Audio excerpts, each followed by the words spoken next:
নমস্কাৰ বন্ধুসকল, welcome to my YouTube channel Assam career job. আজি পুনৰ আপোনালোকৰ বাবে বহুত ভাল খবৰ আহি গ'ল। প্ৰতিখন জিলাতে চাকৰি মুকলি কৰিছে 2025 বৰ্ষৰ কাৰণে।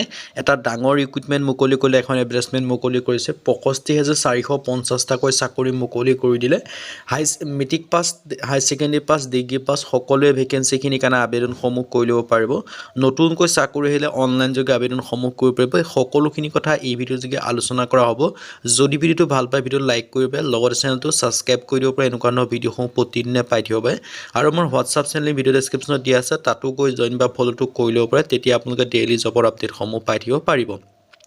ভিডিঅ'টো আগবঢ়াৰ আগতে মই আপোনালোকক জনাই দিব বিচাৰিছোঁ যে কিৰণ পাব্লিকেশ্যনৰ ফালৰ পৰা যিসমূহে বেংকিং, যেনেকৈ আপোনালোকৰ SBI বেলেগ বেংকৰ এক্সামসমূহ দিম বুলি এপ্লাই কৰি থৈছে, তেওঁলোকৰ বাবে 3খনকৈ বুক প্ৰকাশ কৰিছে, পাব্লিছ কৰিছে। সেই বুককেইখন মই আপোনালোকক এটা ৰিভিউ দি দিছোঁ। প্ৰথম যিখন বুক পাব্লিছ কৰিছে সেইখন হৈছে বেংকিং PO ইংলিছৰ কাৰণে। সকলোখিনি চেপ্টাৰ আপোনালোকে লাভ কৰিব আৰু বাই কৰা লিংকটো ডেছক্ৰিপশ্যনতে আছে। আৰু দ্বিতীয় আৰু এখন বুক পাব্লিছ কৰিছে যিখিনি ৰিজনিঙৰ কাৰণে। এইখন বুক যদি আপোনালোকে পঢ়ে, আপোনালোকৰ গোটেইখিনি ৰিজনিঙৰ চেপ্টাৰ ক্লিয়াৰ হৈ যাব। চ' যদি আপোনালোকে ইণ্টাৰেষ্টেড হয়, যদি বাই কৰিব বিচাৰে, লিংক মই ডেছক্ৰিপশ্যনতে দিয়া আছে। ইয়াত আপোনালোকৰ 1999 চনৰ পৰা বৰ্তমানলৈকে যিমানখিনি এক্সাম হ'ল, গোটেইখিনি এক্সামৰ চল্ভ পেপাৰখিনি আপোনালোকে লাভ কৰিব। বহুতে কমেণ্ট কৰি থাকে কি বুক পঢ়িম, এইখন বুক আপোনালোকে পঢ়িব পাৰে। আৰু বেংকিং POৰ কাৰণে কোৱান্টিটিভ এপ্টিটিউডৰ কাৰণে গোটেইখিনি চেপ্টাৰ, যিখিনি পেপাৰ বৰ্তমানলৈকে এক্সাম হ'ল, সেই গোটেই এক্সামৰ পেপাৰখিনি আপোনালোকে ইয়াত লাভ কৰিব। আৰু লগতে 9700টা প্লাছ অবজেক্টিভ টাইপ কুৱেশ্যন আপোনালোকে ইয়াত লাভ কৰিব। চ' যদি আপোনালোকে ইণ্টাৰেষ্টেড হয়, যদি বাই কৰিম বুলি ভাবে, আপোনালোকে কৰি ল'ব পাৰে। বহুত ভাল এইকেইখন বুক হয়। আপোনালোকে এইকেইখন বুক যদি পঢ়ে, আপোনালোকে বেংকিঙৰ কাৰণে কোনো আপোনালোকৰ বেলেগ বুক পঢ়া প্ৰয়োজন নাই। ইণ্টাৰেষ্টেড হয় যদি আপোনালোকে বাই কৰা লিংক ডেছক্ৰিপশ্যনতে আছে, তাত গৈ আপোনালোকে বাই কৰি ল'ব পাৰিব। ইয়াত আপোনালোকে দেখিছে north east regional institute of talent search, তাৰ পৰা আপোনালোকে এই ভেকেঞ্চিখিনি মুকলি কৰিছে নেৰিষ্টৰ ফালৰ পৰা। প্ৰায় 64,000 প্লাছ ভেকেঞ্চি মুকলি কৰি দিছে। আৰু নটিফিকেশ্যনখন মুকলি কৰিছে 23/2/2025, মানে আপোনালোকৰ ফেব্ৰুৱাৰী মাহৰ 23 তাৰিখে নটিফিকেশ্যনখন মুকলি কৰি দিছে।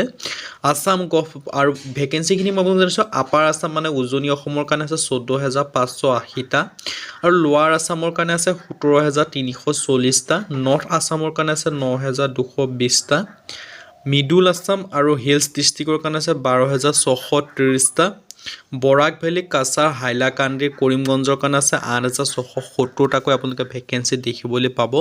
চ' যদি আপোনালোকে ইণ্টাৰেষ্টেড হয়, যদি ইলিজিবল হয়, আবেদনসমূহ কৰি দিব পাৰিব। আৰু ইয়াৰ ভেকেঞ্চিখিনি যদি জনা আছে, ছুপাৰভাইজাৰ ভেকেঞ্চি আছে, এডুকেশ্যন চেণ্টাৰ ছুপাৰভাইজাৰ ভেকেঞ্চিৰ কাৰণে SSLC পাছ বা HS পাছ কৰিলে আপোনালোকে আবেদনসমূহ কৰি ল'ব পাৰিব। আপোনালোকৰ এটা সুযোগ আহি গৈছে। আৰু বয়সৰ সময়সীমাৰ ক্ষেত্ৰত 18 পৰা 50 বছৰ পৰ্যন্ত এই ভেকেঞ্চিখিনিৰ কাৰণে আবেদনসমূহ কৰি ল'ব পাৰিব। আপোনালোকৰ এটা সুযোগ আহিলে, এটা অপৰচুনিটি আহিছে, সুযোগ আৰু অপৰচুনিটিটো আপোনালোকে নেহেৰুৱাব। আৰু বয়সসমূহ 1 জানুৱাৰী 2024 পৰ্যন্ত গণনা কৰা হ'ব। আৰু এজটোৰ ৰিলেক্সেশ্যন পাব SC SC 5 বছৰকৈ, OBC 3 বছৰ পাব। OBC MBC কাৰণে আপোনালোকৰ যদি ইণ্টাৰেষ্টেড হয় বা ইলিজিবল হয়, আবেদনসমূহ যদি কৰিম ভাবিছে, আপোনালোকে আবেদনসমূহ কৰি ল'ব পাৰিব। চেলাৰীৰ ক্ষেত্ৰত 13,500ৰ পৰা 26,500 টকা পাৰ মান্থ লাভ কৰিব। আৰু ৰিটেন এক্সামিনেশ্যন ফিজ আপোনালোকে বৰ্তমান এপ্লাই কৰোঁতে কোনো ফিজ দিয়াৰ প্ৰয়োজন নাই। যেতিয়া আপোনালোকে ৰিটেন এক্সাম দিবলৈ যাব, তেতিয়া 50 টকা এটা ফিজ পে'মেণ্ট কৰিব লাগিব। Last date of submission of application submission কৰা লাষ্ট ডেট হৈছে 20 মে 2025। হাউ টু এপ্লাই ক্ষেত্ৰত, ইয়াৰ কাৰণে আবেদন কৰিবলৈ যিটো candidate must B Indian citizen হ'ব লাগিব। চ' ইণ্ডিয়ান চিটিজেন হ'লেহে আবেদনসমূহ কৰি ল'ব পাৰিব। আৰু আপোনালোকৰ এটা সুযোগ আহিছে, এটা অপৰচুনিটি আহিছে, এই সুযোগ আৰু অপৰচুনিটিটো আপোনালোকে নেহেৰুৱাব। আৰু ইয়াত আপোনালোকে দেখিব পাৰিছে বহুতো এটা সুযোগ অপৰচুনিটি আপোনালোকৰ বাবে আহি গৈছে। আৰু ইয়াত আপোনালোকে দেখিব পাৰিছে এডুকেশ্যন চেণ্টাৰ ছুপাৰভাইজাৰৰ ক্ষেত্ৰতো আপোনালোকে দেখিব পাৰিছে last date of submission of application, সকলোখিনি ডিটেইলছ আপোনালোকে দেখিব পাৰিছে। আৰু ইয়াৰ কাৰণে আবেদন কৰিবলৈ আপোনালোকে অফলাইন যোগে প্ৰতিখন ডিষ্ট্ৰিক্টৰ ক্ষেত্ৰত কিমান ভেকেঞ্চি আছে বা আপোনালোকে দেখিব পাৰিছে। আৰু ইয়াৰ কাৰণে অফলাইন যোগে আবেদনৰ ক্ষেত্ৰত এইটো এড্ৰেছত পঠাব লাগিব। আৰু যদি অনলাইন যোগে আবেদন কৰিব বিচাৰে, এই যিটো ইমেইল দেখিব পাৰিছে neristofficial@gmail.com, এই ইমেইলটোত আপোনালোকৰ যিখন বায়'ডাটা হয়, CV হয়, সেইখন আপোনালোকে পঠাই দিলে আবেদনসমূহ হৈ যাব। আৰু এখন আপোনালোকৰ অফিচিয়েল এডভাৰটাইজমেণ্ট হয়। চ' যদি আপোনালোকে ইণ্টাৰেষ্টেড হয় বা যদি ইলিজিবল হয়, আবেদনসমূহ যদি কৰিম বুলি ভাবিছে, আপোনালোকে আবেদনসমূহ কৰি ল'ব পাৰিব। আপোনালোকৰ এটা সুযোগ, এটা অপৰচুনিটি, ডাঙৰ বৃহৎ সুযোগ আহি গৈছে। সুযোগটো আপোনালোকে মিছ নকৰিব।